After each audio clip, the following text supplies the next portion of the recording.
Hi everyone, we are getting a recap of the UK trade mission with Ron today. Ron, thank you very much. Hey, nice to see you again, Rob. Pleasure to see you again. So you've gone on the UK mission, we talked before, now you're going to give us the recap and let us know how it went. So give us a little idea, tell us how the trade mission went and what was accomplished. Well, I'm happy to report, Rob, it was a great week.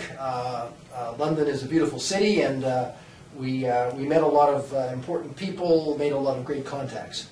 I guess one of the highlights of what we achieved over there was the fact that we identified about $20 million worth of contracts that our companies could bid on over the next little while. And we also learned firsthand just how the UK government and industry are collaborating to make their nuclear industry strong, right, and to help the UK develop their low-carbon future. Okay, that sounds fantastic. So tell us a little bit about the timing. So building off that idea of the government and public being in sync. Yeah, the timing was excellent, Rob. We were there during a major nuclear conference. And during the conference, there was a major announcement in the British House of Commons when the Minister of State for Climate and Energy, Ed Davey, stood up and announced that planning approval had been given for the UK's first nuclear power plant in 25 years. And then immediately after he spoke, the shadow energy critic stood up and applauded the government for this initiative. Wow. So this amazing demonstration of bipartisan support was really very remarkable. That's fantastic. Now, tell me a little bit, how does that, the bipartisanship at the government level tie into public perception right now? Good question, Rob. It really is a reflection of the fact that the UK public recognizes that nuclear has a key role to play as the country moves forward with a low-carbon energy plan.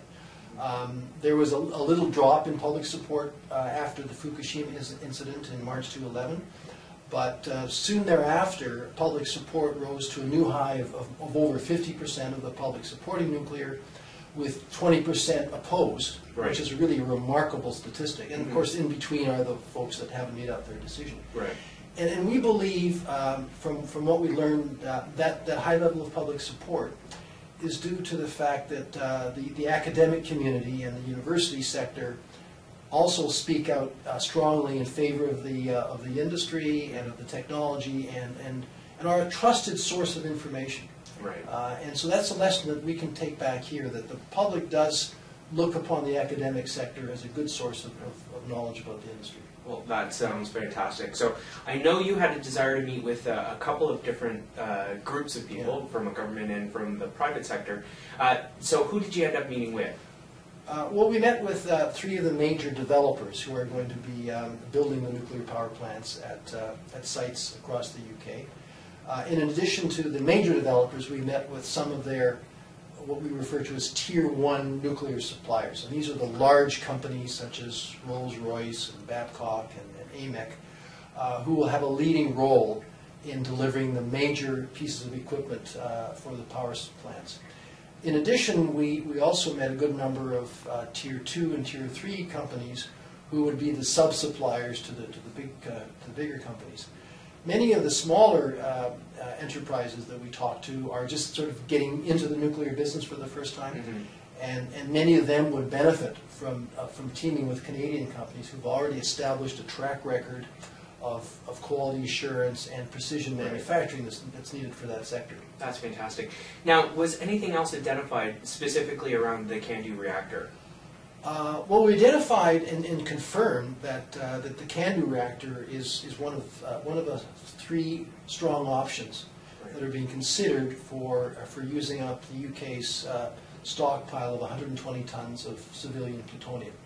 The Candu design is uniquely suited for this mission. It's the most efficient technology for using plutonium. One of our member companies, Candu Energy, has been doing a feasibility study, the results of which are quite positive, and we're optimistic that project will evolve over the next couple of years, and that will be a big prize for Canada to have Candu reactors deployed in the UK, and of course with our supply chain we have a particular strength and niche in the Candu market. That sounds fantastic, and a really great opportunity. Yeah. So you met with the right people, it was very fortuitous timing. Where are some of the next steps from here? Well, one of the key learnings that we came away with was seeing how industry and government are collaborating to build a supply chain. Right. We visited a facility called the Nuclear Advanced Manufacturing Research Center, which is a collaborative effort between government, industry, and universities to help smaller UK companies become qualified nuclear suppliers.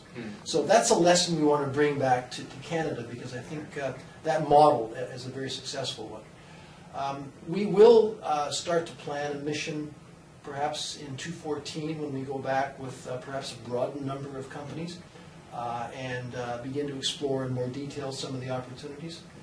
In parallel, I think a good number of our 11 companies that were on this mission will follow up with their bilateral contacts and see if they can develop the opportunities that they identified on this mission. Well, that sounds fantastic. A lot of good opportunities and a very bright future for the Canadian nuclear industry. It was well worth it, and we were thrilled at the great level of support that we had from both the Ontario government, who were the initial people in developing the trade mission, and we got great support from the Canadian High Commission in London, who helped us set up meetings and basically looked after us extremely well when we were there for a week. That's fantastic. Well, thank you very much, Ron, for letting us know how it went, and I know we'll talk again very soon. Thanks for coming back, Rob. Thanks, everybody.